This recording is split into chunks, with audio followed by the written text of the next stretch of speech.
హరి ఓం. ఈరోజు మనం సీతా శబ్దం చదువుకుంటున్నాం. సీతా శబ్దం పరీక్షలకి ఈజీగా ఎలాగా చదువుకోవాలో చూద్దాం. ఇప్పుడు ఆకారాంతః, ఆకి మాత్రం ఉంటుంది కదా సీతాలో ఆకి మాత్రం ఉంటుంది కాబట్టి ఆకారాంతః స్త్రీలింగః సీతా శబ్దః. సీతా ఇక్కడ ఏకి మాత్ర సీతే సీతాః, సీతా సీతే సీతాః. అయితే మనం ఈ సీతా శబ్దం ఈజీగా ఎలా రాయాలో చూద్దాం. మనము ఇక్కడ ఏకవచనం, ద్వివచనం, బహువచనం ఇలా చదువుకుంటూ వద్దాం, అప్పుడు ఈజీగా ఉంటుంది. సీతా, సీతను పిలవాలి. సీతే, సీతా సీతే సీతా. మూడవది మా అని గుర్తుపెట్టుకోవాలి. సీతాం, సీతయ్య. ఇక్కడ నుంచి చిన్నగా మనం యా, యై, యాహ, యాహ, యాం. నాలుగవ దగ్గర నుంచి నాలుగవది ఏంటిది? యా, యై, యాహ, యాహ, యాం. ఈ చివరి లెటర్స్ గుర్తుపెట్టుకుంటే మనము సీతా శబ్దం ఏకవచనము ఈజీగా రాసేయచ్చు. ఫస్ట్ వన్ ఏంటిది? సీత. సెకండ్ వన్ హే సీతే. మూడవది ఏమనుకున్నాం? పెట్టాం, మకారం పెడుతున్నాం కాబట్టి సీత.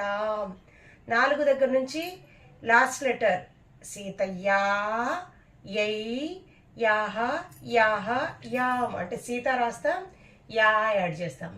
సీత రాస్తాం, ఏ యాడ్ చేస్తాం. సీత రాస్తాం, యాహ, సీత, యాహ, సీత, యాం. అందుకని మనం ఈ లాస్ట్ లెటర్స్ ఏమన్నాయో అవి గుర్తుపెట్టుకుంటే సరిపోతుంది. ఇంకొకటి ఏంటంటే ఈ నాలుగో పదంలో మాత్రం దీర్ఘం లేదు, సీతయా అని వస్తుంది. మిగిలిన అన్ని చోట్ల సీతాం, సీతాయై, సీతాయాహ, సీతాయాహ, సీతాయా అన్ని చోట్ల దీర్ఘం వస్తుంది. ఓన్లీ ఈ ఫోర్త్ వర్డ్లో మాత్రం ఈ నాలుగవ అంటే ఏంటిది? ఇది తృతీయ ఏకవచనం. తృతీయ ఏకవచనంలో మాత్రము ఆకి మాత్రం లేదు. తర్వాత ద్వివచనం చూద్దాం. ఇది ఏకవచనం అయిపోయింది. ద్వివచనం ఎంత ఈజీ అంటే అంత ఈజీ. సీతే, హే సీతే, సీతే. ఫస్ట్ మూడు సేమ్. తర్వాత సీత రాసి భ్యాం, భ్యాం, భ్యాం. మూడు చోట్ల కూడా సీతాభ్యాం, సీతాభ్యాం, సీతాభ్యాం. తర్వాత రెండు చోట్ల కూడా యోహో, యోహో పెడతాం.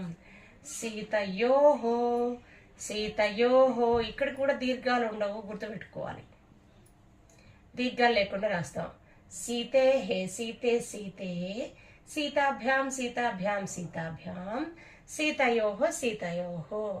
దీంతో మనకి ద్వివచనం కూడా ఈజీగా అర్థమైంది. తర్వాత మనము బహువచనంకి వెళ్తున్నాం. బహువచనంలో సీతాహ విసర్గ వస్తుంది. ఎన్నిసార్లు ఉంది? అలాగా 3 సార్లు. సీతాహ, హే సీతాహ, సీతాహ.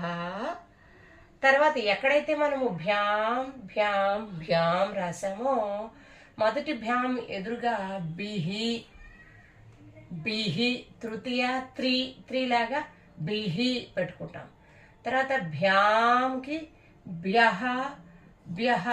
రెండు భ్యాములకి ఎదురుగా కూడా బ్యహ, బ్యహ పెడతాం. తర్వాత లాస్ట్ బట్ వన్ నాం రాసుకుంటాం. నాం, సీతానాం. సప్తమి లాస్ట్ది సీతాసు. ఒకసారి చూద్దామా?